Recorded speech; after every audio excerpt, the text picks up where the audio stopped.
जय हिंद साथियों। आज के इस वीडियो में हम कवर करने वाले हैं ह्यूमन बॉडी से रिलेटेड जीके के एमसीक्यूज़।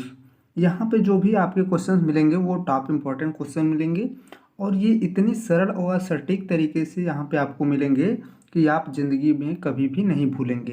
तो बने रहिए हमारे वीडियो के साथ, वीडियो को एंड तक ज़रूर देखिए। जितने भी एनसीईआरटी के एमसीक्यूज़ हैं ह्यूमन बॉडी से रिलेटेड, बायोलॉजी से रिलेटेड, वो सब क्वेश्चंस आपको इस वीडियो में मिल जाएगा।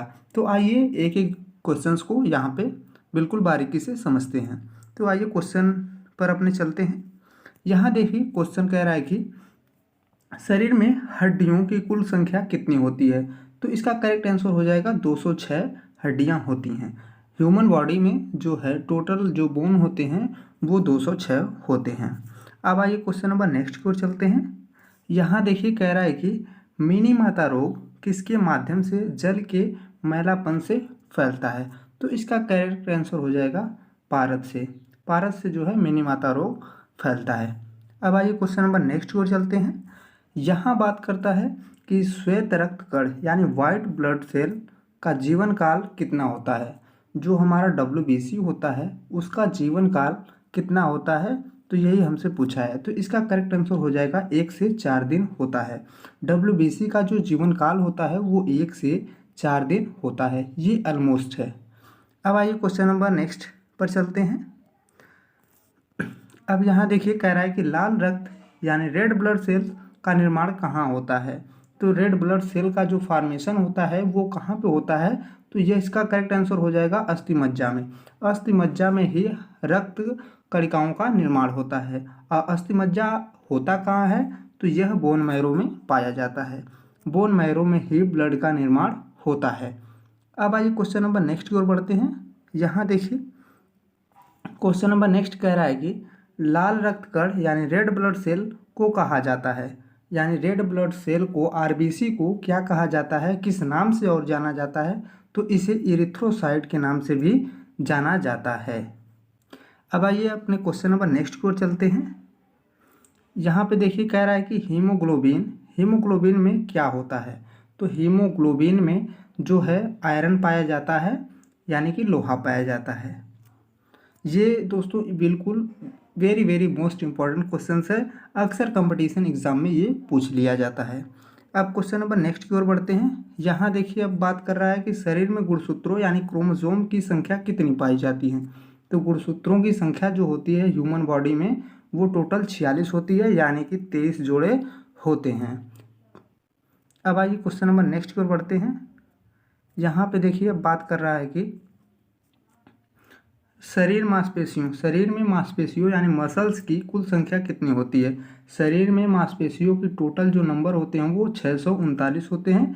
हमारे शरीर में जो है मांसपेशियों की संख्या 639 होते हैं। अब आइए क्वेश्चन नंबर नेक्स्ट की ओर बढ़ते हैं।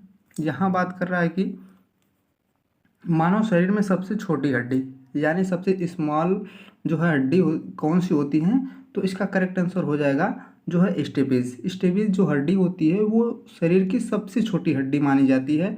और ये जो है हमारे कान में पाया जाता है। हमारे कान में ही स्टेपिस नामक हड्डी पाई जाती है जो कि मानव शरीर की सबसे छोटी हड्डी मानी जाती है। अब क्वेश्चन नंबर नेक्स्ट की ओर बढ़ते हैं। यहाँ अब कह रहा है कि मानव में गुर्दे का रोग किसके प्रदूषण से होता है। मानव में गुर्दे का जो रोग होता है किसके प्रदूषण से होता है, तो ये कैडमियम के जो है प्रदूषण से होता है। इसका करेक्ट आंसर कैडमियम हो जाएगा। अब आइए क्वेश्चन नंबर नेक्स्ट की ओर बढ़ते हैं।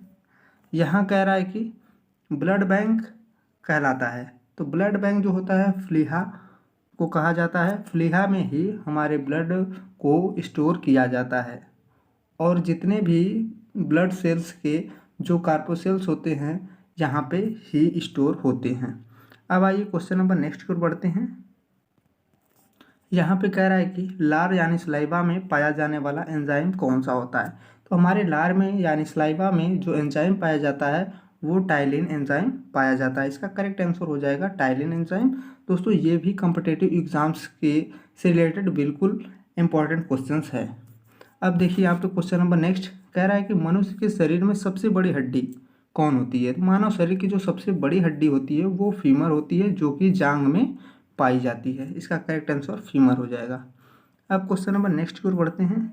यहाँ देखिए, अब कह रहा है कि मनुष्य के शरीर में हड्डियों की कुल संख्या कितनी होती है। तो मानव शरीर में जो है हड्डियों की कुल संख्या जो होती है वो 206 होती है, ये आप जानते ही होंगे।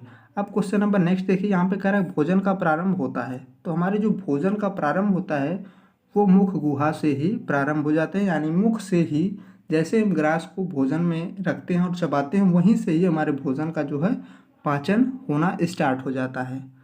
अब आइए क्वेश्चन नंबर नेक्स्ट की ओर चलते हैं। यहाँ कह रहा है कि मानव शरीर के स्वस्थ मस्तिष्क का वजन कुल कितना होता है। हमारे जो मस्तिष्क का वेट होता है वो ऑलमोस्ट कह लें कि 1350 से लेकर 1400 ग्राम के बीच में होता है। अब आइए क्वेश्चन नंबर नेक्स्ट। यहाँ पे देखिए कह रहा है कि भोजन का पाचन किस अंग में से प्रारंभ होता है। तो इसका करेक्ट आंसर मुख से ही हो जाएगा। अब क्वेश्चन नंबर नेक्स्ट यहाँ पे देखिए, यहाँ पे कह रहा है कि दांतों और हड्डियों की संरचना के लिए आवश्यक तत्व कौन है। तो दांतों और हड्डियों के फॉर्मेशन के लिए जो रिक्वायर्ड एलिमेंट हैं उसका करेक्ट आंसर हो जाएगा कैल्शियम और फास्फोरस। कैल्शियम और फास्फोरस के ही कारण हमारे दांतों और हड्डियों की जो है शेप का निर्माण होता है, संरचना का निर्माण होता है। तो इसका करेक्ट आंसर जो है कैल्शियम और फास्फोरस हो जाएगा। अब यहीं पे क्वेश्चन नंबर नेक्स्ट देखिए, कह रहा है कि शरीर की सबसे बड़ी कोशिका कौन होती है। तो शरीर की सबसे बड़ी कोशिका जो होती है वो तंत्रिका कोशिका होती है। इसका करेक्ट आंसर तंत्रिका कोशिका हो जाएगा। और दोस्तों इसमें जो है सेल डिवीजन नहीं पाया जाता है। अब यहाँ पे क्वेश्चन नंबर नेक्स्ट देखिए, यहाँ पे कह रहा है कि हीमोग्लोबिन में क्या होता है। तो हीमोग्लोबिन में जो है लोहा पाया जाता है, यानी आयरन पाया जाता है। अब आइए क्वेश्चन नंबर नेक्स्ट। यहाँ पे देखिए कह रहा है कि मानव शरीर में यूरिया का फॉर्मेशन कहाँ होता है, यूरिया का निर्माण कहाँ हो जाता है। तो इसका करेक्ट आंसर हो जाएगा यकृत में। यकृत में ही यूरिया का निर्माण होता है। अब क्वेश्चन नंबर नेक्स्ट, यहाँ पे कह रहा है कि रक्तचाप यानी ब्लड प्रेशर को मापने वाला यंत्र क्या कहलाता है। तो इसका करेक्ट आंसर हो जाएगा स्फैग्मोमीटर। स्फैग्मोमीटर के द्वारा ही ब्लड प्रेशर को जो है मापा जाता है, यानी रक्तचाप को मापा जाता है। तो स्टूडेंट्स आज के लिए इतना ही, मिलते हैं अपने नेक्स्ट वीडियो में। वीडियो पसंद आई हो तो वीडियो को लाइक करें, चैनल पर नए हो तो चैनल को सब्सक्राइब कर लीजिए और साथ ही बेल आइकन को प्रेस कर लीजिए, जिससे मेरी जो भी लेटेस्ट जानकारियाँ हो वो आप तक सबसे पहले पहुँच सके। धन्यवाद।